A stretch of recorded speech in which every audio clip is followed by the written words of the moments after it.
হরে কৃষ্ণ। তো আমরা আমাদের জীবনে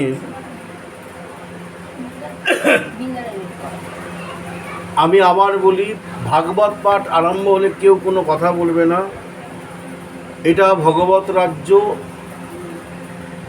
এবং ভজন রাজ্যের জন্য বড় প্রয়োজন যে যেখানে ইশারায় কথা হবে, সেবা আর ভজনটা বেশি হবে। এখন যদি তোমার জীবন হরিময় না হয় বা হরি কথাময় না হয়, তাহলে কিন্তু জীবনের লক্ষ্যস্থলে পৌঁছানো বড় কঠিন।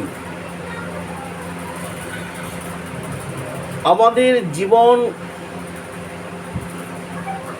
ভগবানের ক্ষেত্রে যা যা বাধা, সবে পরিপূর্ণ, সবে আলস্য, নিদ্রা, আনমনা হওয়া, সময় নষ্ট করা, মানে এরকম যাবতীয় আছে, যাবতীয় যা ভজনের বাধক তা পরিপূর্ণ। এমনও বলেছে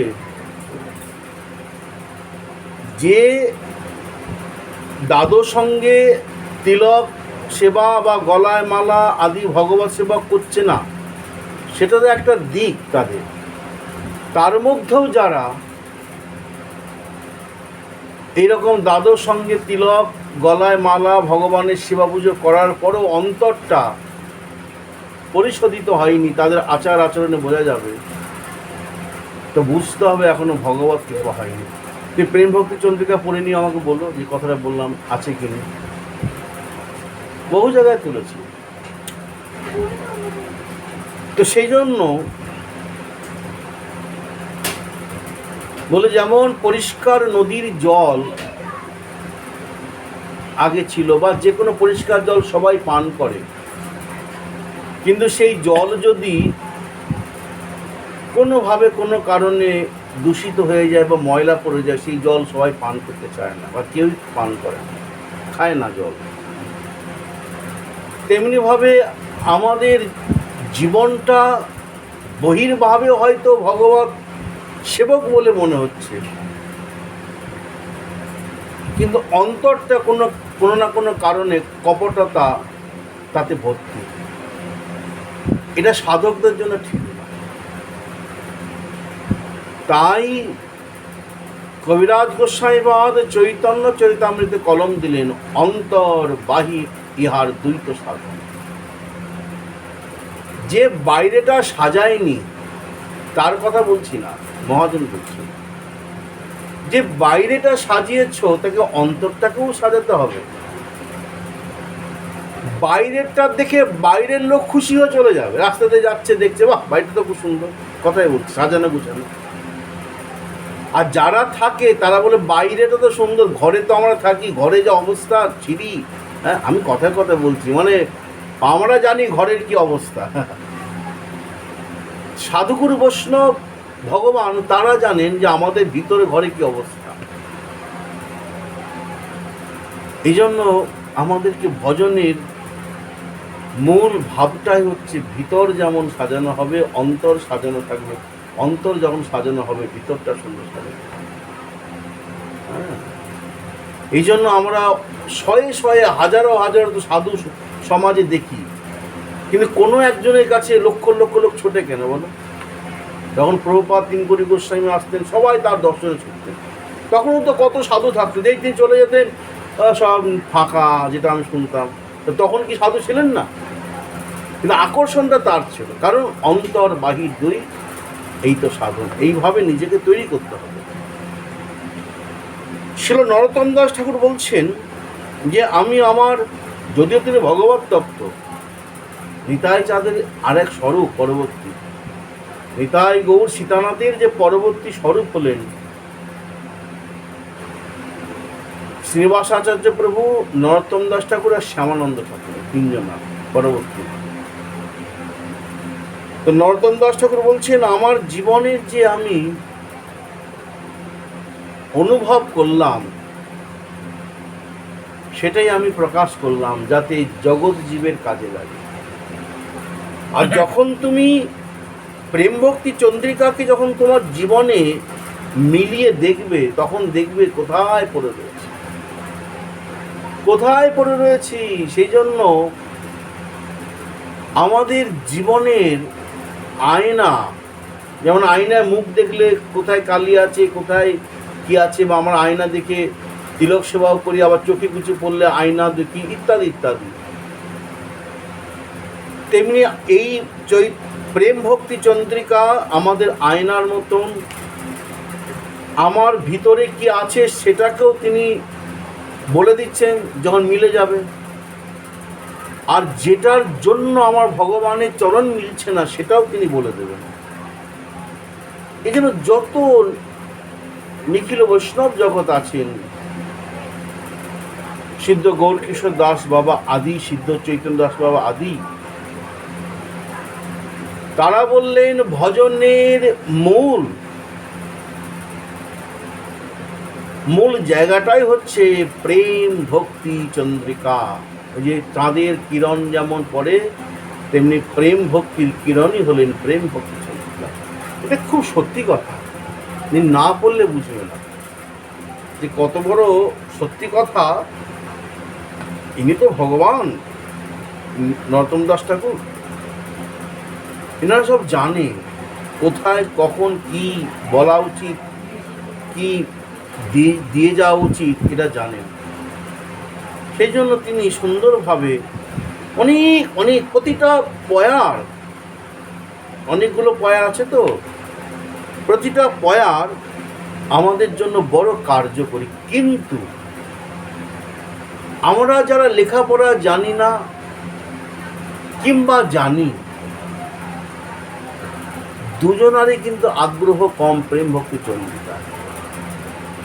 যারা লেখাপড়া জানি না তাদের কি ব্যাপার না, তারা শুনতেই আগ্রহ নয়, যে কাউকে বলবো, পেলাম না আলাদা কথা, চেষ্টা করেছো কাউকে বলার? হ্যাঁ, কাউকে বলেছো কাউকে যে একটুখানি আয়না এরকম? আরে বাবা, বর্তমান যুগ অনুসারে চুড়িদার পরছে, মেয়েরা পড়ুক না, বা ছেলেরা প্যান্ট পরছে, ধোয়া টোয়া পরে এসে এমনি গ্রন্থ পড়াবে, পাঠের ব্যাপারটা আলাদা। আর এমনিও ধোয়া কাপড় পরে আসনে বসে পড়লো আধ ঘন্টা 15 মিনিট, বাংলা পড়বে শুধু, তুমি চুপচাপ শুনবে। ধীরে ধীরে ওকে এক্সট্রা কিছু শব্দ প্রয়োগ করার দরকার নেই। আমরা যেমন এই যে বলছি, আমরা এটাকে ব্যাখ্যা করতে হচ্ছে, কারণ আমাদের এটা নাম ভাগবত পাঠ, আমাকে ব্যাখ্যা করতে হবে। তুমি শুধু রিডিং পড়বে, রিডিং টু দ্য পয়েন্ট, যা লেখা আছে তাই বলো। তাতে যে কি উপকারী হবে কল্পনা করতে পারবে। আর যারা পড়তে পারো, হ্যাঁ একটুখানি পড়ো, এত সংখ্যায় কম প্রেম ভক্তি চন্দ্রিকা পড়ার, কল্পনা করতে পারবে না। অনেকের বাড়িতে প্রেম ভক্তি চন্দ্রিকা বলে বই নেই, অনেকের বাড়িতে। খুঁজলে গীতা পাবে সবার ঘরে ঘরে। হ্যাঁ, খুব উত্তম, মহা উত্তম, এর থেকে উত্তম ভাবা যায় না, খুব ভালো। খুঁজলে তুমি ভাগবত খুঁজলে পেতে পারো, চৈতন্য ভাগবত খুঁজলে পেতে পারো। ঘরে এখনো বৈষ্ণব জগতে প্রেম ভক্তি চন্দ্রিকা অনেকের ঘরেই নেই, তাই না? কিন্তু এগুলোর দরকার আছে, এতে কোনো অসুবিধা নেই। এর জন্য তোমাকে ট্যাঙ্কি ভর্তি করতে হবে, বা ট্যাঙ্ক ভর্তি করতে হবে, ঘর ভর্তি করতে হবে, এমনটা নয়। যাই হোক, যার যেটা, যে যতটা এগোবে সে ততটা পাবে। এখানে নরোত্তম দাস ঠাকুর একটা সুন্দর কথা বললেন, যাবৎ জনম মোর অপরাধে হইনু ভোর, নিষ্কপটে না ভজিনু তোমা। এই দেখেছে কি সুন্দর কথা বললেন, এই বড় কঠিন কথা। আমি জন্মান্তর ধরে অপরাধে বিভোর হয়ে গেছি। এই বোধটা থাকা দরকার। প্রতি পদে পদে অপরাধের ভয় না থাকলে সে গুছিয়ে কাজটা করবে কি করে? হ্যাঁ, তাই না? ঘরের মধ্যে অগোছানো আছে, আমি এমন কাজ করি ধুমধাম ভেঙে যাচ্ছে। তো ওই ভেঙে যাওয়া জিনিসের যা দাম যদি তুমি বুঝতে পারো আর কিনা তোমার পক্ষে সম্ভব না হয়, তুমি সেরকম করবে? তুমি ঠিক বুঝে শুনে আস্তে আস্তে আধ ঘন্টা লাগুক তবু ধীরে সুস্থে করবে। অপরাধ যে কি সাংঘাতিক ব্যাপার এটা বুঝতে পারছে না, কেউ উপলব্ধি আসতে পারছে না। অপরাধ মানে আনন্দে বাধা, প্রতিটা মুহূর্তে আনন্দ তোমার আটকে যাবে, তুমি নিজেও বুঝতে পারছো না, আনন্দ আসছে কিন্তু আটকে যাচ্ছে। হ্যাঁ, হওয়া কাজটা হচ্ছে না। এ বাস্তব জগতে হবে। মোবাইল সব সাউন্ড অফ করে দাও, সব, যতক্ষণ 1 ঘন্টা বেশি পাঠ হবে না। তাই বলছেন ঠাকুর মহাশয় যে আমাদের জীবনে এই অপরাধের ভয়টা থাকা দরকার। কেটে দাও, কেটে দাও। আবার রিপিট করছি, সবার মোবাইলে সাউন্ড মিউট করে দাও, পরে অবশ্যই হাজার কথা বলবে। পাপের ভয় না থাকলে না, বলে না পাপ কখনো বাপকে ছাড়ে না, তাহলে আমরা যে কি অনাচারী হতাম, ব্যভিচারী হতাম তার শেষ নেই। যা মনে হচ্ছে তাই করতাম। আর পাপ কোনো গল্প কথা নয়, পাপ কোনো লিখিত কোনো পুস্তকের ওই লেখার কথা নয়, বাস্তবে ফলে। আমরা নিজেরাই বলি না, না জানি আগের জন্য কি পাপ করেছিলাম, নাহলে এই জন্য তো কষ্ট করতে হয়, এ বলে। আর সত্যি তাই, পাপের পরিণাম কষ্ট, ভয়ানক কষ্ট। হ্যাঁ, অতএব তোমার কোনো আচরণের দ্বারা যদি ভগবত ভক্ত বা ভগবত জগতে কোনো বেদনাদায়ক দুঃখদায়ক যদি কোনো কর্ম হয়, তার ফল কিন্তু সবাইকে পেতে হয়, সবাই। ক্ষীণে পুণ্যে মর্তলোকং বিশন্তি। পূর্বজন্মে যদি তুমি কোনো পুণ্য করে থাকো, সেই পুণ্যের ফল এই জন্মে হয়তো একটা পুণ্যের ফল আছে, যেমন রাজা হওয়া, হ্যাঁ, বা কোনো বড়লোক বাড়িতে জন্মগ্রহণ করা, ধনীর জীবনযাপন করা, এইরকম একটা থাকে না। অনেকে আমি বলি না, ও নিশ্চয়ই কোনো পুণ্য করেছে, নাহলে এরকম বড় বাড়িতে তার বিয়ে হয়, তো বলে না, শুনি। তো পুণ্যের একটা অংশ কিন্তু এরকম, আমি গ্রন্থে পড়েছি, এই বড়লোক ধনী বিষয়। কেহ পুণ্যে কেহ পাপে করে বিষয় ভোগ, এটা বুঝেছ? এ কি আমি বানাই? আমি বানাই না, আমার বানাবার মধ্যে কোনো পুণ্যি নাই, হারি করাইও নাই। বিষয় ভোগটা কারা করে জানো? দুজন। একটা পাপের শাস্তি ভোগ করতে হয়। মহাত্মারা বিষয় প্রতিষ্ঠা চায় না, প্রতিষ্ঠা সুপরিষ্ঠা। বড় বড় মহাত্মা আমার জ্ঞানতে যাতে দেখেছি, হ্যাঁ, বড় বড় মহাত্মা বৃন্দাবনে, হয়তো আমাদের চিনি না। শুধু বিনোদ বাবা নয়, বিনোদ বাবা তো বলেই, শুধু বিনোদ বাবা নয়, বিনোদ বাবা তো বলেই, বলে যে দুঃখ করে যে বিনোদ বাবা, যে যোগমায়া তুমি আমাকেই বেছে নিলে, হ্যাঁ, এই প্রচারের জন্য, মানে তোমাকে অতিষ্ঠ করে দেবে, সবসময় লোক আসছে, সবসময় লোক। এটা একটা বলো তো, তোমার প্রাইভেসি বলে কিছু থাকবে না। তুমি ধরো কোনো ফেমাস ব্যক্তি হল, হ্যাঁ, তোমাকে, তুমি বাথরুম, তোমার খাওয়া নেই, দাঁড়িয়ে, আর এমন এমন লোক আসবে তুমি কিছু করতে পারবে না, তাদেরকে তুমি ফেরাতে পারবে না, তাদের রাগ হয়ে যাবে। আরেকটা কথা বলি, প্রতিটা মানুষ তাদের সুযোগ সুবিধা মতো চলে, তার সুবিধা হবে, গুছিয়ে টুচিয়ে আসবে, তোমার সুবিধা দেখবে না। আসলো তার সুবিধা মতো আসবে, কেউ দুটো, কেউ তিনটে, বিকাল 3টে, কেউ 2টো, কেউ 4টে, যার যখন তুমি বাস্তবে দেখবে, যার যখন সুবিধা তখন সে ফোন করে, হ্যাঁ, সে তার গুছিয়ে টুচিয়ে দুটো, কেউ 3টে, 4টে, তোমার যে একটা সুবিধা এটা সে দেখবে না। কিন্তু যারা বিরাট ফেমাস হয়ে যায় বা ভজনশীল, তারা টাইম মেনটেন করে দেয় না, যে এতক্ষণের পর থেকে এতক্ষণ। আমি প্রভুপাদ কানুপ্রিয় গোস্বামীর ভাইপোকে দেখেছি, দেবু কাকু, ওনার টাইম থাকতো, ওনার কাছে কোনো মোবাইল থাকতো না, ওনার ঘরে কোনো, আমি নিজে দেখেছি, আমি কারোর কথা শুনবো না, আর আমি কারোর চোখে দেখে কথা বলি না, আমি দেখেছি। ওর ঘরে মোবাইলটাও থাকতো না, পাশে একটা ঘর ছিল, একটা ভক্ত বাড়ি, আমি নিজে গেছি ওনার সঙ্গে, সেখানে বসতেন, ওইখানে 1 ঘন্টাটা কতক্ষণ বসে, বাইরে থেকে ফোন আসতো, ব্যাস, সন্ধ্যেবেলা 8টা হবে, কটা নাকি 8টার দিকে হবে, আমি নিজের চোখে দেখেছি, গিয়ে উনি বসে থাকতেন, আর বিভিন্ন ফোন আসতো, উনি ওইটুকুনি টাইম, ব্যাস, তারপর আর কি যে হওয়া উনি ফোন করবেন না, এটা এভরিডে ওনার ডিউটি ছিল। বসতেন প্রত্যেকে। বিনোদ বাবা 3টের পর তার দর্শন, তারা কিন্তু যত বড় ভিআইপি হোক, হ্যাঁ, সাধারণত ওই বাইরে বসে থাকেও এরিয়ার ভিতরে থাকে না, তাদের তো জীবনে কিছু হবে না। তো তাতেও কি হয় অনেক সময়, এই জন্য যারা অনুভবী তারা সবসময় যেতে চায় না, কারণ সাধুকে ভজনে ডিস্টার্ব করা হয়। তো যখন প্রতিষ্ঠা হয়ে যায় না, তখন তুমি ভগবানের সাথে কথা বলার সুযোগ পাবে না, সবসময় কেউ না কেউ আসছে, তখন কি হয়, তাদের খুব কষ্ট হয়। আর যখনই লোক সংখ্যা বেড়ে যায় না, তখন ভগবান সরে যায়। ভগবান বলে তুমি লোক নিয়েই থাকো, হ্যাঁ, আমি এখন চলে যাই। যখন দেখবে কেউ নেই, তখন থাকে কানাই, হ্যাঁ। আর যখন দেখবে লোকারণ্য, তখন ভগবান বলে আমি দূরে যাই। ওই জন্য মাধবেন্দু পুরীপাতে যখন প্রতিষ্ঠা হয়ে গেল না, বিশাল প্রচার হয়ে গেল যে ভগবানের সাথে কথা বলে জগন্নাথ দেব, হ্যাঁ, বা মাধব স্বয়ং গোপীনাথ তার জন্য খিচুড়ি করেছে। মাধবেন্দু পুরীপাত সেখান থেকে চলে গেল, প্রতিষ্ঠার ভয়ে পুরী যান হয়। এগুলো হচ্ছে বিষয় সম্পদ বিপদ, বিষয় বিপত্তি জানো। বিষয় যত সুবিধা দেখছো তত অসুবিধা। বিষয় যখন বাড়বে না, তখন অশান্তি বাড়বে। তোমার কিছুই নাই, তোমার কেউ চাপ দেবে না, কেউ কি ওকে বলে কি হবে, তাই না? বিপদ তো তখন যখন তোমার বিষয় বাই চান্স ওকে একটু বেশি হয়ে গেল, ওকে একটু কম হয়ে গেল, তোমার তো জীবন শেষ হয়ে গেল, কথা শুনতে শুনতে সারা জীবন, তাই না? কথাই বলছি।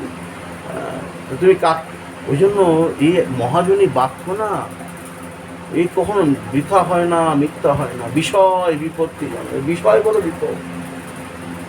তো এই বিষয় দুজনা ভোগ করে, এটা পাপে বিষয় ভোগ, বিষয় মজা হবে ঠেলতে, ওই সারাদিন বিষয় কচরাতে অশান্তি করতে করতে তার মাথা খারাপ হয়ে যায়। সে তখন বলে আমার এর থেকে যদি ছোটো বাড়ি ছিল কত ভালো ছিল, বহু লোককে দেখেছি, হ্যাঁ, এই বড় বাড়ি এই সামলাতে মাথা খারাপ হয়ে যায়, এরকম আমি শুনি। অতএব কেহ পাপে কেহ পুণ্যে করে বিষয় ভোগ, ভক্তিগন্ধ নাই তাতে যায় ভবরোগ। এই ভবরোগ সংসার রোগ, জানো, সংসারে একটা রোগ আছে,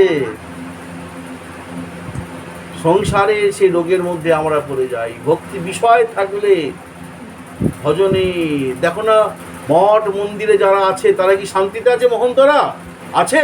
একটা মহন্ত যদি আমাকে দেখাও, একটা মহন্ত যদি দেখাতে পারো যে মঠ মন্দিরে মহন্ত বসে আছে কিন্তু খুব শান্তিতে আছে, তা আমি চিরকাল তোমার স্বীকার করবো।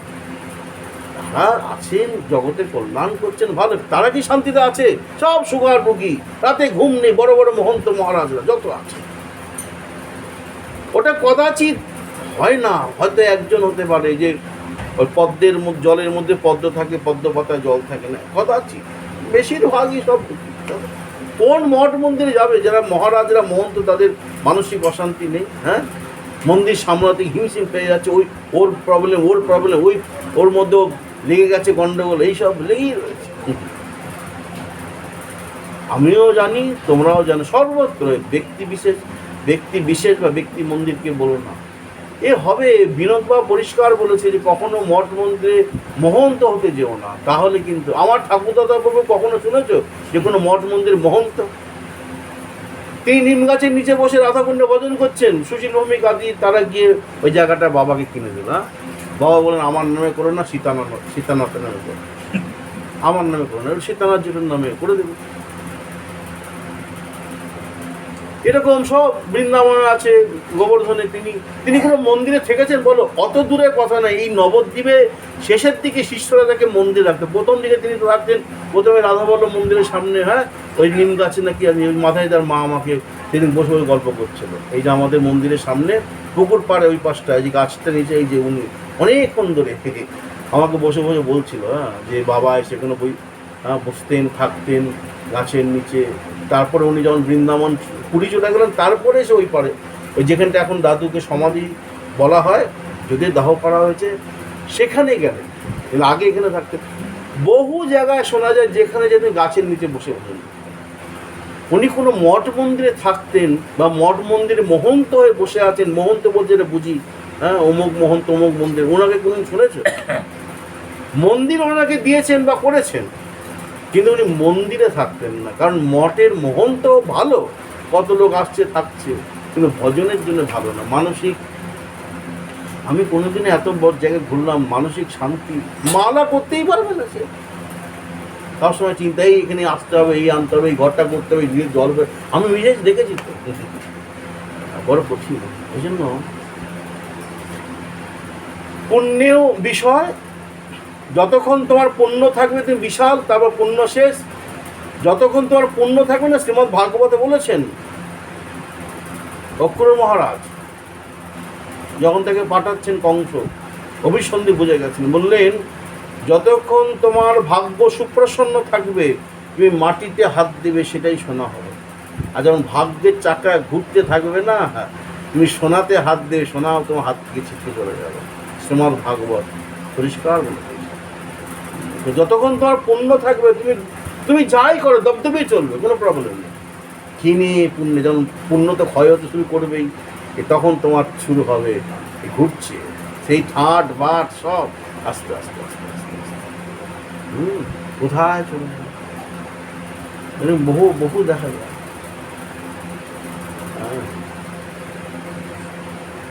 তো বলে না, আজকে যে রাজা ধীরাজ, কালকে সে ফকির, কাহারও সমাজ সমান নাকি চাই। এই বড় মুশকিল। এই সংসারে বলা যাবে না কে কখন বড়লোক হবে, হ্যাঁ, কে কখন গরিব হবে বলা যাবে? কেউ বলতে পারবে না, কেউ বলতে পারবে, বলা সম্ভব না। কেহ পাপে কেহ পুণ্যে করে বিষয় ভোগ, বুঝেছ? সেজন্য এই বিষয়েতে সুখ না, বিষয়েতে সুখ। মহাজন বলছেন হরি হরি বিফলে জন্ম গোয়াইনু, মনুষ্য জন্ম পাইয়া রাধা কৃষ্ণ না ভজিয়া, জানিয়া শুনিয়া বিষয় খাই। এই যে তুমি বিষয় বাড়াচ্ছ, যেই হোক, আমাকেও বলতে পারো যে বিষয় বাড়াবে সেই বিষয়ের কষ্ট নেই। যারা থাকে দেখবে, সম্পত্তি বাড়ালেই হলো, বলে না, রক্ষা করাটা কঠিন, আর এক সমস্যা। ওই জন্য বলছেন যে বিষয় বড় কঠিন।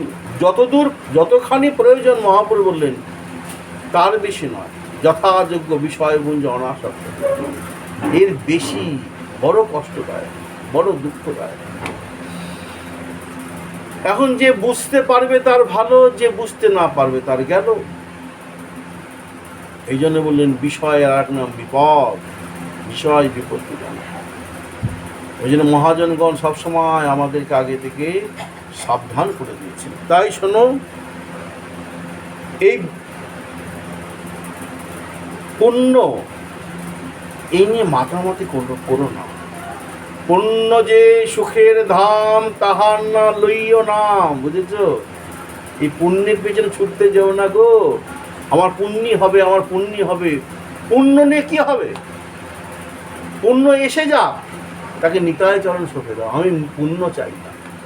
মহাজন বলছে নরোত্তম দাস ঠাকুর, পুণ্য যে সুখের ধাম, তাহার না লইও নাম। বড় কষ্টদায়ক, বুঝতে পারছো না। পুণ্য মুক্তি দুই পরিপরি। পুণ্য তোমাকে গোবিন্দ চরণ থেকে সরিয়ে দেবে, বলে না, পুণ্য করে স্বর্গে যায়, বলে কি না? গোবিন্দ চরণ, স্বর্গ তো আমার দরকার নেই, স্বর্গ আমি চাই না। বৈষ্ণবদের জন্য স্বর্গ নয়, গোবিন্দ চরণ। আর মুক্তি, মুক্তি নিয়ে কি লাভ যদি আমার ভক্তি না থাকে? সেই মুক্তি কি লাভ বলো? মুক্তি তো সুখের কারণ নয়। পুণ্য মুক্তি দুই পরিহরি। পুণ্যকে ছেড়ে দাও, যদি এসে যায় নিতাই চরণ সঁপে দাও। মুক্তি, সার্বভৌম ভট্টাচার্য বলছেন, মুক্তি শব্দ শুনিতে মনে হয় ঘৃণা, ত্রাস। আমার ভয় লাগে মুক্তি শব্দে, আমার ঘৃণা হয় মুক্তি শব্দে। শুধু মহাপ্রভু এক জায়গায় বললেন যে মুক্তি শব্দ যদি কৃষ্ণরে পাওয়ায়, মুক্তি শব্দে যদি কৃষ্ণ চরণ পাওয়া, যে আমাকে সংসার থেকে মুক্ত করে গোবিন্দ চরণে পৌঁছে দিচ্ছেন, সেই মুক্তি আমি চাই। এটা মহাপ্রভু বলেছে। আর সার্বভৌম ভট্টাচার্য বললেন যে সার্বিক মুক্তি, বলে না, ধর্ম অর্থ কাম মোক্ষ, বলে না, মোক্ষ মানে মুক্তি। আমি মোক্ষ চাই, মুক্তি চাই। ওই যে মুক্তি, ওই মুক্তি আমার দরকার নেই। দুটো, কৈবল্যং নরকায়তে, সাযুজ্য মুক্তি। বললেন নরক বাঞ্ছায় কবু সাযুজ্য না চায়। সাযুজ্য মানে কৈবল্য মুক্তি। ওই যে কৈবল্য ধাম আমরা বলি না, ওটা রাম ঠাকুর বলেছেন, মানছেন, করছেন, খুব ভালো, তাকে প্রণাম। সেখানে আমাদের কিছু বলার নেই, বলতে যেও না, ভাবতে যেও না। এক একজন এক একভাবে ভজন করছেন, সিদ্ধি লাভ করছেন, ওটা আমার দেখার বিষয় না। আমাদের কৈবল্য নয়, আমাদের কোথাও শুনে যে কৈবল্য ধাম, বলো একটা নাম বলো তো। না, বললেন ওই 5টার মধ্যে 4টে যদিও বা চায়, সাজুজ্য কভু না চায়। যেমন আছে না, শাস্তি, সারূপ্য, সামীপ্য, শাস্তি, সারূপ্য, সামীপ্য, সালোক্য, সাজুজ্য, 5টা আছে। ভগবানের সমান রূপ, এটাও আমার দরকার নেই। শাস্তি, ভগবানের সমান ঐশ্বর্য, তো ওটাও দরকার নেই। সালোক্য, ভগবানের সমান লোকে বাস, ওটাও আমার দরকার নেই। সামীপ্য, ভগবানের সঙ্গে সঙ্গে থাকা, ওটাও দরকার নেই। কারণ দেখো, ভগবানের সঙ্গে থাকা আর ভগবানের লোকে থাকার থেকে ভগবানের চরণে থাকা, এটাই তো আমাদের ভজন। বুঝতে পারলে? আমি ভগবানের রূপ নিয়ে ঘুরে বেড়াবো, হ্যাঁ, আমাকে দেখতে কৃষ্ণের মতন কেন? আমি কৃষ্ণের দাস হব, ভগবানের রূপ নিয়ে ঘুরে বেরিয়ে লোকের প্রণাম নেবো, এই করতে আমি আসিনি। জীবে স্বরূপের কৃষ্ণ দাস, তাই না, নিত্য কৃষ্ণ দাস, এগুলো বলা আছে। দিও মানব না গৃহন্তি মত সেবনং জানা, এটা ভগবান বললেন। আমি দিতে যাই, নাও আমার মতো রূপ নাও, ঘুরে বেড়াও। তুমি ভালো থাকলে আমার ভালো, নাও না। ভগবান কিন্তু দয়ালু, আমার মতো রূপ নিয়ে ঘুরে যে তোমার সুনাম হয়, আরাম হয়, নাও। লোকে কি বুঝতে পারছে রে কৃষ্ণ নাকে? হ্যাঁ, ততক্ষণ তো তোমাকে একদম এই কৃষ্ণ এসছে, কৃষ্ণ এসছে বলে বসালো। যেমন ওই ভগবান একে পাঠালেন না উদ্ধবকে বৃন্দাবনে, কেন না, উদ্ধব দেখতে অনেকটা কৃষ্ণের মতো। অন্তত কিছুক্ষণের জন্য হলেও কৃষ্ণ বলে মনে হয়, তার মনে আনন্দ হবে। ওই যে নিজের পরনের পোশাক, নিজের গলার মালা টালা পরিয়ে কৃষ্ণ নিজে সাজিয়ে দিলেন, আরে কিছুক্ষণে হলেও তো তাদের মনে আনন্দ হবে। ধীরে তো ব্রজ সুন্দরী, কৃষ্ণ স্পর্শ পাওয়া সঙ্গিনী, কৃষ্ণ রূপ তাদের চোখের কোনায় কোনায়, রন্ধ্রে রন্ধ্রে ডুবে রয়েছে। কৃষ্ণের অঙ্গগন্ধ তাদের নাকের মধ্যে সবসময় জেগে রয়েছে। উদ্ধব ঢুকেছেন, চমকে গেছেন, কিন্তু বুঝে গেছেন। উদ্ধবকে দেখে চমকে গেছেন, ভাগবতে বলছে, বুঝে গেছেন। দেখতে লাগছে কৃষ্ণের মতন, কৃষ্ণ নয়। এটা মহা সতী নয়। সতীরাও যাদের চরণ মাঞ্ছা করেন, তিনি তো আমাদের সে ব্রজ সুন্দরী নয়। তো অনেক সময় ভগবান দয়ালু, কৃপাময়, সারূপ্য। আমার মতো রূপ পেলে যদি একটু চেয়ার পাও, 10টা রসগোল্লা বেশি পাও, যদি প্রণামে বেশি পাও, সবাই যাও, আমার কোনো আপত্তি না।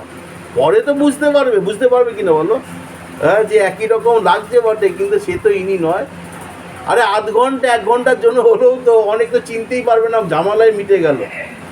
এতখানি উদার আমার ভগবান কৃষ্ণ, কিন্তু ভক্ত বলে না করবে, আমি চাই ধন জন নাহি মাগি, কবিতা সুন্দরী, সত্য ভক্তি দেহ মোরে, ওগো কৃষ্ণ কৃপা করি। এইসব দরকার। কৃষ্ণ বলছেন দিও মানং না গ্রহন্তি মত সেবনং জানাহা, আমি দিতে চাইলেও নিতে চাই না আমার সেবা ছাড়া। এখানে আমি কি করি? তাহলে কৈবল্য মানে সাজুজ্য, ভগবানের সঙ্গে মিলেমিশে একাকার হয়ে যাবে, এটা ভক্ত চায় না। হ্যাঁ, যদি চিনির একটা রসের ছাঁচের মোড়তি জলের মধ্যে পরে, সেটা জলে গুলে জল হয়ে যাবে, তাই না? হনুমানকে যখন বললেন, বলো হনুমান, তুমি কি আমার সঙ্গে মিলেমিশে একাকার হতে চাও? বললেন, না, আমি তোমার দাস হতে চাই। হনুমানকে অফার দিয়েছিল ভগবান, এই জন্য বললেন দাসে হনুমান। হনুমানের মতো দাস হওয়া মুশকিল। এমনকি নরোত্তম দাস ঠাকুর বললেন, যথা হনুমান, হনুমানকে শিখতে হবে। প্রেম ভক্তি চন্দ্রিকায় রয়েছে পরিষ্কার। আমাদের তাই সাজুজ্য মুক্তির কোনো প্রয়োজন নাই, আমাদের মুক্তির কোনো প্রয়োজন নাই, আমাদের পুণ্যের কোনো প্রয়োজন নাই। আমাদেরকে ভজন করতে হবে। কৃষ্ণ ভজিবার তরে সংসারে আই, এই ভজন, এই ভজনের মূল উদ্দেশ্য হচ্ছে কৃষ্ণ সুখ। কৃষ্ণ সুখই তো তাৎপর্যময়ী সেবা, তাকে বলে ভজন। ভজইত্যেশ বৈ ধাতু সেবায়াং পরিকীর্তিত, মানে বুঝেছো আমাদের মূল কিন্তু ভজন কলিযুগে, নরতনু ভজনের মূল, কলিযুগের মূল দেহটাই কিন্তু ভজনের। বারবার কিন্তু আমি একই কথা সব জায়গায় বলছি, আমি বলছি না, গ্রন্থে লেখা আছে। ক্রেতার দেহ যজ্ঞের জন্য, দাপরের দেহ পূজা অর্চনের জন্য, আর কলির দেহ বলো ভজনের জন্য।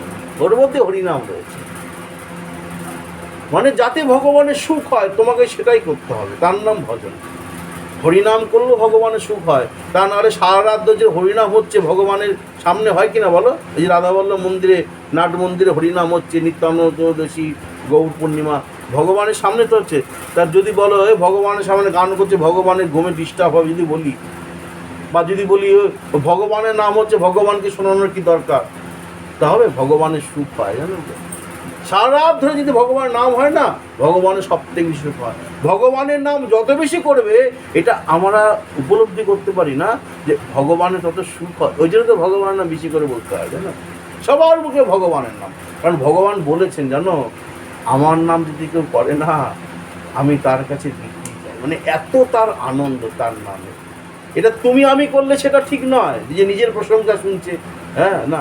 ভগবানের ক্ষেত্রে কি, ভগবানের নামটা হচ্ছে কি তারণ, তার নাম তোমার আমার নাম তো নয়, তার নামেতে জগতের মঙ্গল, তার নামের মধ্যে জীবের কল্যাণ, তার নামের মধ্যে আনন্দ। ওই জন্য বলে তারক ব্রহ্ম হরিনাম, নাম হরির নাম তারক ব্রহ্ম, মানে সবাইকে মানে তারণ করবে, রক্ষা করবে, উদ্ধার করবে। এই জন্য ভগবানের নামটা বেশি করে করো, আর তুমি যত বেশি করে করবে তত বেশি করে তুমি সুখী হবে, আর যত বেশি করে তুমি সুখী হবে তত বেশি করে ভগবান সুখী হবে। চৌদিকে অমঙ্গল সব যায় ধায়। এই জন্য ভগবানের নামে বিরাট মহিমা। কিন্তু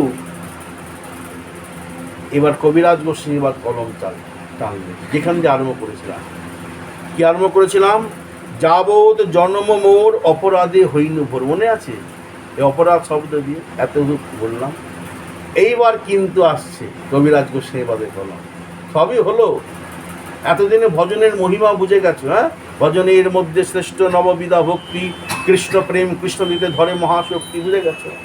আমি কিন্তু বারবার বলি, এই জন্য আমার কথা কেউ শোনে না। আর রাগটা আমি আর করি না, কী হবে রাগ করে? কারণ আমি তোতা পাখির মতন বোঝাই, তোতা পাখির মতন। এটা কি জানো, তোর বোঝে না। ভাগবত পাঠে বাধা দেওয়া মানে না, তার জীবনের প্রতিটা আনন্দে বাধা পড়ে যাবে। আমি পারছি না কাউকে বুঝিয়ে, কি করবো? কিন্তু বলে দিচ্ছি বারবার যে মোবাইলটাকে সাউন্ড মিউট করে দাও। তুমি না পারো, যারা পারে তাদের দিয়ে মিউট করাও। ওই যেমন আমি পড়তে না পারলেও যারা পড়তে পারে তাকে দিয়ে প্রেম ভক্তি চন্দ্রিকা পড়াবো না, শুনবো না, তেমনি আমি মিউট করতে জানি না, যারা যে পারে তাকেও বলবো না। এই জগৎ চলছে, বুঝেছো? এই বড় রহস্যময়। এইগুলো বোঝে না যে আমি কত ভালো দিনে করছি। কবিরাজ গোস্বামী এবার বলছে, শোনো, এবার বলি, এক কৃষ্ণ নামে করে সর্ব পাপ নাশ। ভালো করে শোনো, কিচ্ছু করতে হবে না, এটাই ভজন। এক কৃষ্ণ নামে করে সর্ব পাপ নাশ, প্রেমের কারণ ভক্তি করেন প্রকাশ, প্রেমের উদয় হয় প্রেমেরও বিকার, শ্বেত কর্ম পুলকাদি গদাশ্রুধার, অনায়াসে ভবক্ষয় কৃষ্ণের সেবন। এক কৃষ্ণের কত কিছু বলতো, হ্যাঁ? সর্বশুভদয়, সর্ব পাপক্ষয়। তুমি কত পাপ করতে পারবে, হ্যাঁ? কত পাপ করতে পারবে বলো? একবার কৃষ্ণ নামে যত পাপ করে, পাপীর সাধ্য নহে তত পাপ করে। মন থেকে একবার, আমাদের মন থেকে হয় না। অনায়াসে ভবক্ষয়, মানে এই যে ভগবানের সংসারে যত দুঃখ কষ্ট যা সব ক্ষয় হয়ে যাবে। কৃষ্ণের সেবন, কৃষ্ণের সেবা সুযোগ পাবে। এক কৃষ্ণ নামের ফলে পাই এত ধন। এইবার আসছে, এবার কি বলো? হেন কৃষ্ণ নাম যদি লয় বহুবার, তবে যদি প্রেম নহে নয় অশ্রুধার, তবে জানি অপরাধ তাহাতে প্রচুর। এই চলে আসছে, দেখেছো? কত সহজ। প্রথম তো শুনে বেশ ভালোই লাগছে, মিষ্টি মিষ্টি লাগছে, হ্যাঁ? তারপরে কৃষ্ণ নাম বেজিতাতে না হয়, এই যেটা আমাদের কৃষ্ণ নাম বেজিতাতে না হয়। হরিনাম হচ্ছে, রবি হচ্ছে, কিন্তু কাজ গোসাই কাজ তো হয় না। করি তো প্রতিদিনই, পরিমরি হলে পরিমরি করেও করি, কাজ তো কিছু হয় না, যেমনকে তেমনই। বললেন কি, বুঝে নিতে হবে। তোমার ঠান্ডা লেগেছে, ঠান্ডা লাগিয়েছো, এমনি ঠান্ডা লাগে, কিছু না কিছু লেগেছে, হ্যাঁ? তখন বললেন, ওই যেটা বললাম, হ্যাঁ, ভজনের মধ্যে শ্রেষ্ঠ নববিধা ভক্তি, কৃষ্ণ প্রেম কৃষ্ণ দিতে ধরে মহাশক্তি, তার মধ্যে সর্বশ্রেষ্ঠ হরিনাম সংকীর্তন, নিরপরাধে লইলে না পায় প্রমোদা। নিরপরাধ হতে হবে, এই অপরাধটা কি বুঝতে হবে, আর অপরাধহীন হতে হবে, নচেত কিন্তু হবে না। যেমন আগুনে কাঠটা যদি জলে ভিজানো থাকে, তুমি দেশলাইতে ধরালে ধোঁয়া বেরোবে, তেমনি যতক্ষণ না তুমি নিষ্কপট এবং ভগবত বিরুদ্ধ যা যা আছে তার থেকে নিজেকে মুক্ত না করতে পারছো, ততক্ষণ হরিভজনে আনন্দ হবে না। হরিভজনে ক্রিয়াই শুরু হবে না, ক্রিয়া। অন্য কেউ করলে যেমন তত্তর করে তার কাজ হচ্ছে, তোমার হবে না। মানে কিছু কি পড়ি তো কবে থেকে, আমাদের তো বহু লোক বলে গোসাই নাম জপ করি, সবই করি, কিছুই তো বুঝি না। হ্যাঁ, বলে হচ্ছে না, কোথাও না কোথাও তোমার অপরাধ হয়ে গেছে, যেটা তুমি বুঝতে পারো না। আমরা কি সব রোগ বুঝতে পারি, ধরতে পারি? ডাক্তারখানা যেতে হয়তো, ডাক্তার গিয়ে অমুক করো, MRI করো, কত কিছু বলে না, কত একদম সে দিয়ে দেয়। হ্যাঁ, পরীক্ষা করে টোরে তারপরে ধরা পড়ে অমুক জায়গায় অমুক কণায় অমুক কিছু হয়ে আছে, তাই তো বলো? তখন তারা এরকম করে রোগ সারায়। আমাদেরও কোথায় কোথায় না কোথায় কি হয়ে গেছে, হ্যাঁ, আমরা বুঝতে পারছি না। আর বুঝতে পারছি না বলেই কিন্তু আমাদের এগোচ্ছে না। হচ্ছে সবই, করছে সবই, হচ্ছে না কিছুই। হ্যাঁ, এখানে বলছেন শোনো, সবই তো ঠিক। যেমন একজন মালিশ শক্তিশালী বীজ মাটিতে বপন করে, বর্ষার জলও পড়ে, আবার তাকে সযত্নে রক্ষণাবেক্ষণ করলে সব বিশাল গাছ হয়। তদ্রূপ গুরুদেব তোমার অন্তরে কৃষ্ণনাম বীজকে বপন করেছেন, তুমি জল সিঞ্চন আদির দ্বারা থেকে বড় করছো, খুব ভালো কথা। কিন্তু পাষাণের মধ্যে যেমন বীজ বপন করলে সে কিছুই হয় না, হয় কি? পাথরের মধ্যে বীজ বপন করলে অঙ্কুর হবে? তেমনি আমাদের যদি অপরাধমূলক যদি দেহটা পাষাণ হয়ে থাকে, সেখানে যতই তুমি নামে ক্রিয়া কিন্তু হচ্ছে না। বলে গোসাই আমাদের তো ভয় পাওয়ার কথা নয়, আমাদের মানে তোমরা, আমরা সবাই। কাদের বলো? অন্তত যারা নবদ্বীপবাসী, অন্তত যারা পশ্চিমবঙ্গবাসী, অন্তত যারা গৌর ভক্ত, অন্তত যারা গৌরীয় মানে যত গৌর ভক্ত, সেই সারা বিশ্বব্যাপী গৌর, আমরা মাধ্যাচার্য গৌরীয় সম্প্রদায়, আমাদের অন্তত এই অপরাধের ভয় থাকা উচিত নয়, বা অপরাধ হওয়া উচিত নয়। আমাদের কিন্তু অপরাধ হওয়া উচিত নয়, আমাদের অপরাধী বানানো উচিত নয়, আমাদেরকে অপরাধ স্পর্শ করা উচিত নয়। আমরা যাই করি, সে পেঁয়াজকে হরিনাম করি, হ্যাঁ, আর যাকে যা করে, আমাদেরকে অপরাধ ছোঁয়া উচিত তো নয়। এটাই তো শাস্ত্রের সিদ্ধান্ত। কি ভুল বলছি? হ্যাঁ, মানে এক কথায় আমরা যাই করি আনলিমিট, আমাদেরকে অপরাধ ছুঁতে পারে না। আমাদের কাছে একটা পারমিশন আছে, বুঝলে, আমাদের কাছে একটা পাওয়ার আছে। সেটা কি বলো? এই তুলেছেন কিন্তু কবিরাজ গোস্বামী পাদ। কি বলছেন? শোনো, চৈতন্য নিত্যানন্দ নাহি এসব বিচার, নাম লইতে প্রেম দেন বহু ভয় অশ্রুধার। নিতাই চৈতন্য অপরাধের বিচার করে না? করে? নিতাই চৈতন্য অপরাধের বিচার করেছে? নাম বা কৃষ্ণ অপরাধের বিচার করেছেন। বৃন্দাবনে কৃষ্ণ তাকে যশোমতী দড়ি দিয়ে বেঁধেছেন, কানমলা দিয়েছেন। হ্যাঁ, কিন্তু নবদ্বীপে মা শচী গৌরকে কখনো মারধর করেছে শুনেছ? শুনুন। তেমনিভাবে হরিনামের কিন্তু অপরাধের বিচার আছে। এতক্ষণ তো শুনলে নামের বিচার। এখানে কি বলছেন কবিরাজ গোস্বামী পাদ? চৈতন্য নিত্যানন্দ নাহি এসব বিচার, মানে অপরাধের বিচার নিতাই গৌর করেন না। তুমি যা করে গৌর নিতা তোমাকে ছেড়ে দেবে, যা ভালোই হলো, যা খুশি তাই করো। হ্যাঁ, আর হরি বলো, নিতাই গৌর হরিবল বলো, আর যা খুশি তাই করো। আবার কলম তোলেন, না বিচার আছে। এবার পরপর তোমাকে দেখাচ্ছি যে নিতাই গৌর যে বিচার করেন না তা নয়, বিচার করেন।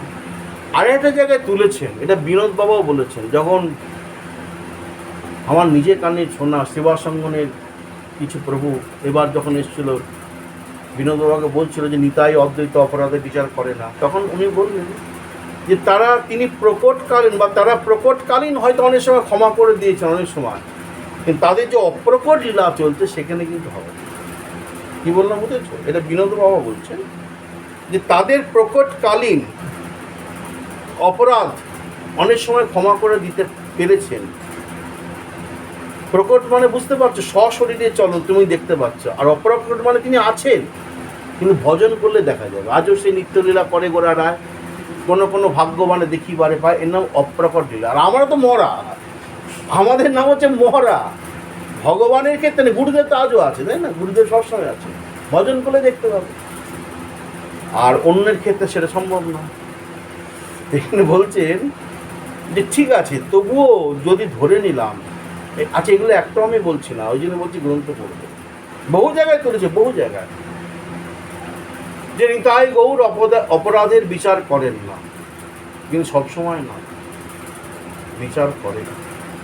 যেমন ধরো এখানে আমরা বলছি, যখন মহাপ্রভু গৃহস্থলীলা করছেন, গৃহস্থলীলা করার সময় তাকে দেখে কতজন কত কথা বলছে জানো তো, মারতে পর্যন্ত গেছে জানো মহাপ্রভু। এটা চৈতন্য চৈতন্য আছে। আবার মহাপ্রভু গোপীভাবে লাঠি দিয়ে তাড়া করেছে। আবার কয়েকজন যে রাগ পুষে রেখেছে, আমরা তাকে ধরে মারবো, এরকম। সব ব্রাহ্মণদের মধ্যে হচ্ছে, কিন্তু সব ব্রাহ্মণের। কতজন কত নিন্দা করেছেন মহাপ্রভু বলো তো। চৈতন্য চৈতামৃত আদি পড়লে বোঝা যায়। এখানে লিখেছে, দেখো, পাষণ্ডী প্রভৃতি প্রভুকে নিন্দা করিয়াছেন। আমি যা বলছি গ্রন্থ চৈতন্য চৈতামৃত, চৈতন্য ভাগবত আছে। পাষণ্ড কেন? যে গৌড়ে নিন্দা করেছে পাষণ্ড, বহু জায়গায় বলা আছে। তো মহাপ্রভু দেখছেন এরা তো আমাকে চিনতে পারছে না, বুঝতে পারছে না, এই তো অপরাধ বেরিয়ে চলেছে। আচ্ছা, গৌর নিতাইয়ের যদি অপরাধ যদি বিচার না করে, তাহলে তিনি কেন বলছেন যে অপরাধ বাড়ছে, তাদের তো একটা ব্যবস্থা করতে হবে। তখন তিনি বলেন আমার সন্ন্যাস নেওয়ার প্রয়োজন আছে। দেখো এবার সন্ন্যাসটা কেন নিলেন? কারণ দেখছেন এরা কেউ শুনছে না আমার কথা, উপরন্তু এদের অপরাধ বেড়ে চলেছে আমার প্রতি। এই এদের মুক্তির কারণে সন্ন্যাসী হলে কিছু বলতে পারবে না, সন্ন্যাসীর প্রতি সবার দুর্বলতা আছে, সবার ভক্তি আছে। মহাপ্রভু দেখলেন, আর সন্ন্যাসীর ক্ষমতা আছে দুটো, যদিও তিনি ভগবান, তবু তো জগতের জন্য লীলা করতে এসছেন। তখন তিনি বলেন আমি সন্ন্যাস নেব। এই তখন এই চৈতন্য ভাগবত পড়লে এই কারণটা বুঝতে পারবে কেন তিনি সন্ন্যাস নেবেন। সন্ন্যাসী হব, সবাই আমার কাছে আসবে, সন্ন্যাসী দেখে সবাই এসে আমাকে প্রণাম করবে, আর যেই আমাকে প্রণাম করবে আমি সঙ্গে সঙ্গে তাদের কানের মধ্যে হরিনাম দেব, যে জীবের কল্যাণ দেব। এই ভাবনা থেকে মহাপ্রভুর সন্ন্যাস নেওয়া, এটা চৈতন্য চৈতামৃত আছে। তাহলে এখানে বলছেন প্রেম দানের, দেখো ভালো করে, সেই নিন্দুক অপরাধীগণকে প্রেম দানের অন্য কোনো উপায় না দেখিয়া সন্ন্যাস গ্রহণ করিয়াছিলেন, এবং সন্ন্যাস গ্রহণের পর নিন্দুকেরা প্রভুর চরণে প্রণাম করে অপরাধের হাত থেকে নিজেদের বাঁচিয়েছিলেন। তাহলে প্রভু তো চৈতন্যদেব নিত্যানন্দ অপরাধের বিচার নাই, নাম গ্রহণ মাত্র অপরাধীকে যদি প্রেমদান করিয়া থাকেন, তাহলে তিনি তার লীলা নিন্দুক পড়ুয়া পাষণ্ডী তাদেরকে কেন তিনি প্রথমে প্রেমদান করেননি? কেন করেন? তাই কেন সন্ন্যাসী হতে হলো? কারণ অপরাধ যদি কেউ করে থাকো না, তাকে তার শাস্তি না পেলে অপরাধ বেড়ে যায়, জানো। তুমি যদি তোমার ছেলে মেয়েকে যদি একদম কিছু শাসন না করে, কিছু, তখন দেখবে হাতের নাগালের বাইরে চলে যাবে। আর যদি হঠাৎ করে বকতে যাবে, উল্টে তোমাকে শাসিয়ে দেবে, তাই না? ওই জন্য একটু একটু করে তাকে যেভাবে, মানে মাত্রাতিরিক্ত নয় কোনো কিছুই, অর্থাৎ শাসন একদমই করবো না, আবার অতিরিক্ত শাসন করব এইটাও নয়। এমন একটা তোমাকে মধ্যস্থতার মধ্যে আসতে হবে। এইটা ছিল গৌড়ের মধ্যে, বোঝা গেল? এই যে কন্ট্রোলিং পাওয়ারটা, না, আমি প্রমাণ দেবো, আমার কিছু বলার নেই। কন্ট্রোলিং পাওয়ার মানে মাত্রা, কতটা মাত্রা মেনটেন্স, এটা আমার ভাষায় বোঝাচ্ছি। হ্যাঁ, যে শাসন এমন পিটাচ্ছে, একদিন ছেলে বাবা মায়ের হাত, আমি এমনি বলছি, হ্যাঁ, ধরেছে, হ্যাঁ, যেগুলো আসতে দেব পিটাম, যেন মনে হচ্ছে ঢাক পিটাচ্ছে দুর্গা পুজো। হ্যাঁ, তো 3 দিন 4 দিন ব্যাস, তারপরে একদিন সে তো ডেকে বসবে না, ওরকম না, তাই না? এটা তবে তো সে মা, তবে তো শাসন। অনুশাসন, শাসন কাকে বলে এগুলো জানতে হবে। কত বছর বয়স পর থেকে বন্ধুত্বের মতো মিশতে হবে। বন্ধুত্ব মানে কি বাপ ভাইটা বিড়ি খাবে, বন্ধুর মা মেয়ে বসে বসে কি মানে উল্টো পাল্টা মজা করবে তা না। বন্ধুত্ব মানে কি তাকে বুঝানো, মা হ্যাঁ বাবা এরকম। এটা চাণক্য শ্লোকে বলা আছে 15 বছর বয়স থেকে আর থেকে মারধর করলে হবে না। এই যে বিভিন্ন গ্রন্থ বা বিভিন্ন সঙ্গ করলে, সাধু সঙ্গ করলে, এই জন্য তো সাধু সঙ্গের প্রয়োজন। জীবনে যদি বাঁচতে চাও আর যদি আনন্দের সাগরে ভাসতে চাও তাহলে দুটো করতে হবে, গ্রন্থ সঙ্গ আর সাধু সঙ্গ। সাধুর পোশাক নয়, সাধুর পোশাকে তো কাল নেমিয়ে ছিল।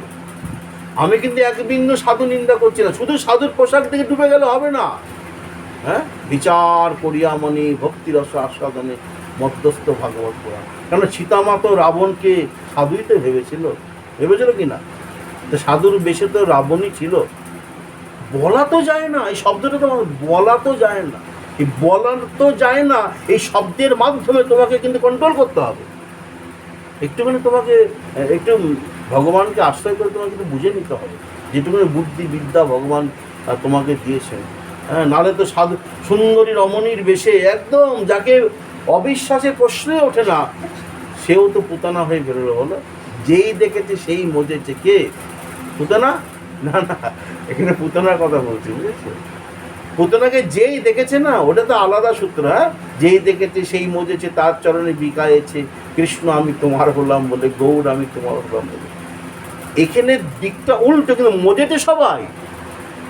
পুতনাকে যখন সুন্দর রূপ ধরে এসছে না, এমন কেউ নাই যে পুতনাকে দেখে ভোলে নাই, এমন কেউ নাই। যশোদা মা পর্যন্ত না নিজের ছেলেকে দিয়ে দেয়। হ্যাঁ, চেনে জানে বাড়ি কোথায় কি কোথায়, এত সুন্দর দেখতে, এত মিষ্টি কথা, হ্যাঁ এত সুন্দর চলন বলন ধরন। মা যশোমতীর মনটাকে করেছে হরে না। যশোমতী বলছে না না, এ নিশ্চয়ই কোনো অপ্সরা হবে, নাহলে কোনো বড় বাড়ির মেয়ে বা বউ বা স্বর্গের কোনো দেবী হবে। মা তো তার ছেলেকে তুলে দিল। ছেলে ভগবান ছিল তাই বেঁচে গেল। তোমার আমার ছেলে হলে যে কি ক্ষতি হতো, হ্যাঁ অত সহজ। সেই জন্য ভুলো না, সাধুর বেশে কালনিমিও থাকতে পারে, সাধুর বেশে রাবণও থাকতে পারে, আবার সাধুর বেশে সাধুও থাকতে পারে। এটাও বিচার করতে হবে। সবাইকে কালনিমি ভেবে ধুমধাম পিটিয়ে দিলে আর সবাইকে রাবণ ভেবে ধুমধাম, ওটা অপরাধ। তো এইখানেই তো পরীক্ষা। আর এর জন্য তো ভজন দরকার, এর জন্য তো গুরু ভক্তির দরকার, এর জন্য তো ভগবানের প্রতি নিষ্ঠা দরকার, এই জন্য তো নামাশ্রয় করা দরকার। তিনি তোমাকে বিচার করে দেবে। হয়ে গেছে? আমার এই হচ্ছে মুশকিল। যাই হোক, এবার বলি শোনো, এখানে কি বলছেন? মহাপ্রভু অপরাধে বিচার করেছেন কিরকম দেখো। যখন চাপাল গোপাল শ্রীবাসের চরণে অপরাধ করলো, এবার শোনো, আমি ছেড়ে দেবো। চাপাল গোপাল শ্রীবাসের কাছে অপরাধ করলো, মহাপ্রভু কি চাপাল গোপালকে ছেড়ে দিয়েছিল? পুষ্ট হয়নি চাপাল গোপালে। চাপাল গোপাল যাচ্ছে, গঙ্গা সরে সরে যাচ্ছে। যখন চপল গোপাল, যে চাপাল গোপাল নামে বিখ্যাত, যখন শ্রীবাসের কাছে ক্ষমা চাইলে তবে গিয়ে তিনি অপরাধ থেকে মুক্ত হয়েছেন। বিচার করছেন না? আরও পয়েন্ট দেবো, অজস্র পয়েন্ট গ্রন্থে লেখা আছে। সব ছাড়ো, সব ছাড়ো। মা শচী ঠাকুরকে ছেড়েছিল, মনে মনে শুধু বলেছিল যে অদ্বৈত প্রভু সম্বন্ধে, যে কে বলে ওর নাম অদ্বৈত, দ্বৈত, যে আমার থেকে আমার ছেলেকে আলাদা করে দেয়, সে কোনো অদ্বৈত হতে পারে না। ব্যাস ধরে নিচ্ছে অপরাধ। কেন ধরবে? তোমার রাজ্য, এটা কার রাজ্য? গৌড়ের রাজ্য। কার কলি? গৌড়ের কলি। তাহলে গৌড়ের ছট, সূর্য যখন ওঠে তখন সূর্যের কিরণ, যখন চাঁদ ওঠে চাঁদের কিরণ, তাই তো? তাহলে এখন তো গৌড়ের ছত্র ছায় আছি। কি বলছেন এখানে? নিত্যানন্দে নাহি এসব বিচার, চৈতন্য নিত্যানন্দ নাহি এসব বিচার, নাম লইতে প্রেম দান বহে অশ্রুদা। তাহলে বিচার হচ্ছে কি করে? দেখেছে এবার? অত সহজ নয় যে আমি যা মনে চাই তাই করলাম, গৌর বলে পার পেয়ে গেল। নো নো নো, এইসব হবে না। তাহলে এগুলোকে আমি বানিয়েছি? এই যেটা বললাম চাপাল গোপাল অপরাধ হয়নি? আরে অপরাধ তো হয়েছে বৈষ্ণবের চরণে হোক, আবার আসো নামের চরণে অপরাধ, বৈষ্ণবের চরণে অপরাধ, ভগবানের চরণে অপরাধ, গুরু, এ তো আবার ঢুকছে অপরাধ। আর ঢুকছে না সেই গৌড়ের রাজ্যেই। কে বলেছে বিচার করে না? হ্যাঁ, তাহলে শাসন না থাকলে সব তো মানে লণ্ডভণ্ড হয়ে যাবে। শচীমা যতক্ষণ না অদ্বৈত প্রভু চরণধুলি মাথায় নিয়েছেন, মহাপ্রভু শচীমাকে কৃপা করেননি ভগবত আবেশে, এই গৌর লীলাতেই। এই জন্য বলছেন না, অপরাধের হাত থেকে তোমাকে বাঁচতে হবে নিষ্কপটে না ভুজিনু তোমা, শুধু কপটতা, ভিতরে মায়া, হ্যাঁ, কপটতা, ছল, চাতুরি, প্রতারণা, সততা, এই পুরো ভিতরের মধ্যে মানে ভরে রয়েছে, যেমন পিঠের মধ্যে ভরে থাকে পুর। তাই এখানে বলছেন বাইরে আমরা অনেক কিছু করছি, অর্চন, পূজন ইত্যাদি আড়ম্বর, কিন্তু ভিতরটা সবসময় কপটতায় পরিপূর্ণ।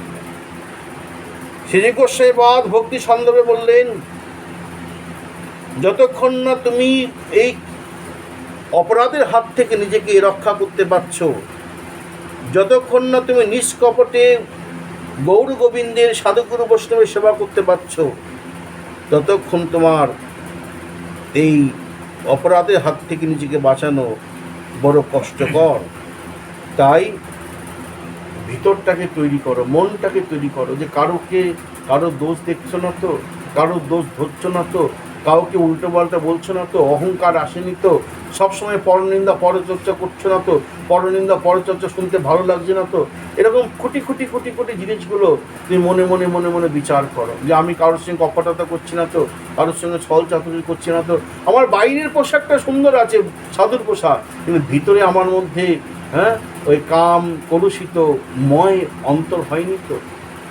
এই দিকে লক্ষ্য রাখতে হবে। যখন তুমি নিজে বিচার করবে, চিন্তন করবে, যদি তুমি মনে করো, তাকে সেখানেও কপটতা বিরহিত হতে হবে। যদি মনে হয় যে না সত্যি শুদ্ধ, নিজেকে বাঁচাবার জন্য নয়, একদম তোমাকে সেখানে নিউট্রাল হয়ে বিচার করতে হবে, নিরপেক্ষ বিচার করতে হবে, যে সত্যি কি আমি শুদ্ধ। যদি সত্যি শুদ্ধ হয়ে থাকো, সেই দিন থেকে, সেই মুহূর্ত থেকে তোমার ভজন এগোবে। আর যত ভজন এগোবে টেনশন মুক্ত হবে, যত ভজন এগোবে তত তোমার জীবন সুন্দর হবে, ঔজ্জ্বল্যতা আসবে, তোমার অঙ্গের জ্যোতি আসবে, তোমার জীবনে দেখবে অভাব, যত প্রকারের পৃথিবীতে অভাব আছে, কোনো অভাব তোমাকে ছুঁতে পারবে না, এটা 100% গ্যারান্টি। অতএব এটা বলে বিশ্রাম দিচ্ছি। যাবত জনম মোর অপরাধে হইনু ভোর, নিষ্কপটে না ভজিনু তোমা। তো একটা কথা বলে রাখি, এবার বলে বিশ্রাম। প্রভু, সবই তো তুমি জানো, আমার তরফ থেকে পূর্ণ চেষ্টা থাকবে যে যেন আমি কোনো কপটতা না করি, যদিও বা কোনো কারণে হয়ে যায়, বলা তো যায় না, তবু তুমি আমার প্রাণপতি, তুমি আমার ছেড়ো না, এই আরতিটা ভগবানের কাছে রেখো। আমার মানুষ তো কখন কি হয়ে যায় কেউ বলতে পারে না। তাই বললেন, তথাপি তুমি সে গতি না ছাড়িব প্রাণপতি, আমার সম নাহিক অধমা। আমি তো অধম, কখন কি হয়ে যায় বলা যায় না, তুমি আমায় ছেড়ো না, আমি তোমায় ছাড়ব না। যা হয় হোক, বুঝলে, কপটতা আসুক, আসতেই পারে, নোংরা জল করতেই পারে, আমি ছেঁকে ফেলে দেবো, তবু তুমি আমাকে ফেলে দিও না, আমি তোমাকে ছাড়ব না। এইভাবে এগোতে হবে, তবে কি বাঁচতে পারবে। হ্যাঁ, নিতাই গৌর সীতানাথ প্রেমানন্দ। এবার রাধা বল্লভ মন্দিরে পাঠ করতে হবে।